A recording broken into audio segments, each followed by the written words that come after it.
Kilau petir menyambar terang di ujung kalimatnya. Gelegar guntur membuat ngilu. Hujan deras terus membungkus kota. Aku mematung. Bukan karena menyaksikan sosok tinggi kurus itu menatapku begitu marah, atau cerminku yang gelap sempurna menyisakan sosok itu. Tapi karena melihat dua kucingku, si putih mengeong lemah, seperti minta tolong, sama sekali tidak bisa bergerak. Tubuhnya dikunci si hitam dari atasnya. Mulut si hitam membuka, memperlihatkan taring panjang, suaranya mendesis mengancam. Bulu tebalnya yang lembut sekarang berdiri. Aku tidak akan pernah bisa mengenali lagi si hitam, kucingku itu.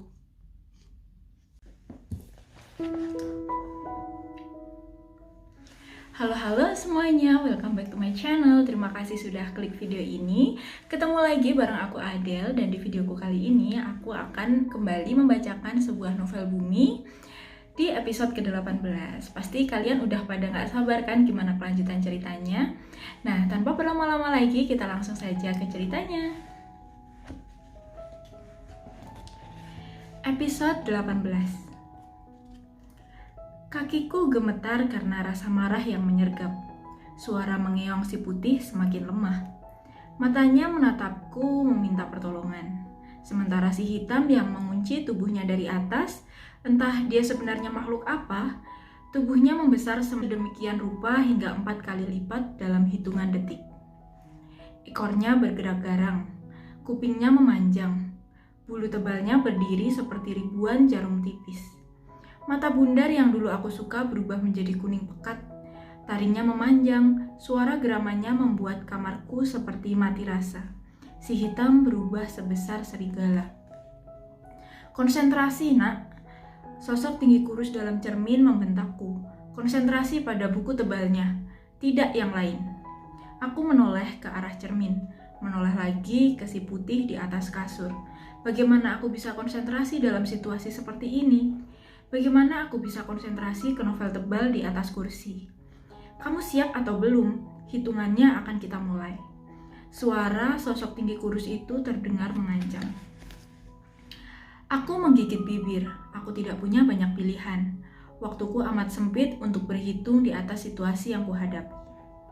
Sandal jepit yang kupegang bahkan boleh jadi tidak bisa melawan si hitam yang berubah menjadi sangat mengerikan. Si putih dalam bahaya. Suara mengeongnya begitu menyedihkan. Aku menelan ludah kecut. Bagaimana mungkin dia dikhianati teman sepermainannya sejak ditemukan dalam kotak berwarna pink, beralas kain bludru, dan tertutup kain sutra? Atau tidak? Karena memang kucing itu tidak pernah hadir kasat mata di rumah kami. Si hitam tidak pernah menjadi teman si putih. 1. Sosok tinggi menghembuskan napas, mulai menghitung. Kali ini bahkan uap dari napasnya seperti melewati cermin kamarku, mengambang. Napasku menderu kencang, jantungku berdetak lebih cepat. Apa yang harus kulakukan? 2. Aku melepaskan sandal jepit ke lantai. Tidak banyak pilihan yang kupunya. Dari terbatasnya pilihan, aku tidak akan membiarkan si putih disakiti. Baiklah. 3. Tanganku bergetar menunjuk novel tebal di kursi. Jika semua ini hanya permainan, ini permainan paling mahal yang pernah kulakukan. Aku bertaruh dengan seekor kucing yang kupelihara sejak kecil. Kususui dengan botol. 4. Konsentrasi, hilangkan buku tebal itu. Sosok itu membentakku, menyuruhku berhenti memikirkan hal lain. Baiklah, aku mendesis dengan bibir gemetar. Menghilanglah. Aku menyuruh novel tebal di kursi hilang seperti jerawatku kemarin malam. 1 detik senyap, hanya suara hujan deras mengenai jendela, atap, dan halaman. Novel itu tetap teronggok membisu di kursi. Aku mengeluh. 5. Berusaha sungguh-sungguh atau kamu akan kehilangan kucing kesayanganmu. Sosok tinggi kurus dalam cermin tidak menurunkan volume suara.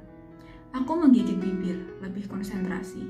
Kutatap novel tebal untuk kedua kalinya. Telunjukku semakin bergetar mendesis menyuruhnya menghilang. Senyap, tetap tidak terjadi apapun. 6. Kamu sungguh akan mengecewakan teman terbaikmu selama ini, nak. Aku menggigit bibir, memejamkan mata. Untuk ketiga kalinya aku berusaha konsentrasi, menyuruh novel itu menghilang. Apa susahnya? Ayolah, aku membuka mata. Tapi percuma, tidak terjadi apapun. Ini benar-benar tidak mudah. Bahkan sebenarnya kemarin malam saat jerawat itu berhasil kuhilangkan, aku tidak ingat bagaimana caranya. Ini tidak seperti menutup wajah dengan kedua telapak tangan, lantas tubuhku hilang seketika. Itu mudah dilakukan. Suara mengeong si putih semakin lemah. Geraman buas si hitam yang berubah menjadi kucing berukuran besar semakin memenuhi langit-langit kamar. 7. Jangan menyalahkan siapapun kalau kamu kehilangan kucing. Aku tidak bisa menghilangkannya. Aku memotong kalimatnya. Balas menatap galak sosok di dalam cermin. Aku sudah 4 kali mencobanya. Novel itu tetap tidak hilang. Sejak tadi pagi aku sudah berusaha melakukannya. Novel itu tidak bisa hilang. 8. Sosok tinggi kurus menatap dingin. Kamu tidak boleh melakukannya. Aku mulai berteriak panik. Bahkan tidak peduli seandainya mama yang sedang menonton televisi bisa mendengar keributan di lantai 2. 9. Sosok tinggi kurus menoleh ke si hitam. Kamu, awas saja kalau kamu berani menyuruhnya. Aku gemetar menunjuk ke cermin. Berusaha mengancam dengan kalimat kosong. Waktuku hampir habis, entah apa yang harus kulakukan. 10. Sosok itu menyeringai tidak peduli. Habisi kucing lemah itu. Belum hilang kalimat sosok tinggi kurus di dalam cermin, si hitam sudah menggeram panjang kegirangan. Mata kuningnya berkilat-kilat, kakinya yang sekarang lebih besar dibanding kepala si putih terangkat naik, siap mematuhi perintah pemilik aslinya. Astaga, apa yang bisa kulakukan sekarang? Aku sungguhan panik. Si hitam menghantam kakinya ke kepala si putih. Petir menyambar terang, cahayanya berkelebat masuk ke kamar. Guntur menggelegar. Di dalam hati aku berseru, tidak ada yang boleh menyakiti si putih.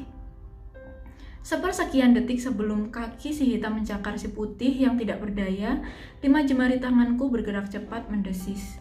Menghilanglah. Geraman si hitam lenyap bagai suara televisi dipadamkan.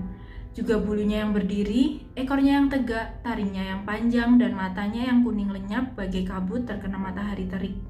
Tidak berbekas apapun di atas kasur. Langit-langit kamarku lengang sejenak. Bahkan si putih yang terbaring di kasur tidak mengeong. Dia meringkuk gemetar, tubuhnya terlalu lemah, mungkin takut hingga batas terakhir. Si putih menatapku, mata bundarnya terlihat buram, penuh sorot berterima kasih. Sosok tinggi kurus itu juga menatapku lamat-lamat, seperti habis menyaksikan pertunjukan yang tidak dia kira. Aku tersengal, napasku menderu. Tanpa memedulikan sosok tinggi kurus itu, aku meloncat ke kasurku, menarik si putih, menggendongnya erat-erat, melindunginya, dan kemungkinan apa saja. Semua akan baik-baik saja, Put, bisikku lirih sambil terus memeluk kucing kesayanganku. Kamu, ini menakjubkan, gadis kecil. Sosok tinggi kurus itu masih menatapku. Suaranya kembali datar. Ini sama sekali di luar dugaanku.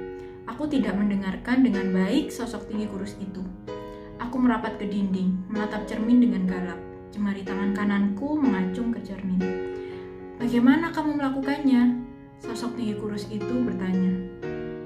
Aku menggeleng, berusaha mengendalikan napas. Aku sungguh tidak tahu bagaimana aku bisa menghilangkan monster kucing yang memiting si putih. Kejadiannya terlalu cepat. Aku panik. Aku tidak tahu. Aku menggeleng sekali lagi. Pergi, kamu pergi jauh-jauh dari sini. 5 jemariku mengarah ke cermin, mengancam. Oke teman-teman, jadi seperti itu cerita dari Novel Bumi episode ke-18 ini. Terima kasih untuk kalian yang sudah menonton videonya sampai akhir. Semoga kalian suka video ini. Dan klik tombol like-nya jika kalian suka. Dan sampai jumpa di video selanjutnya. Dadah!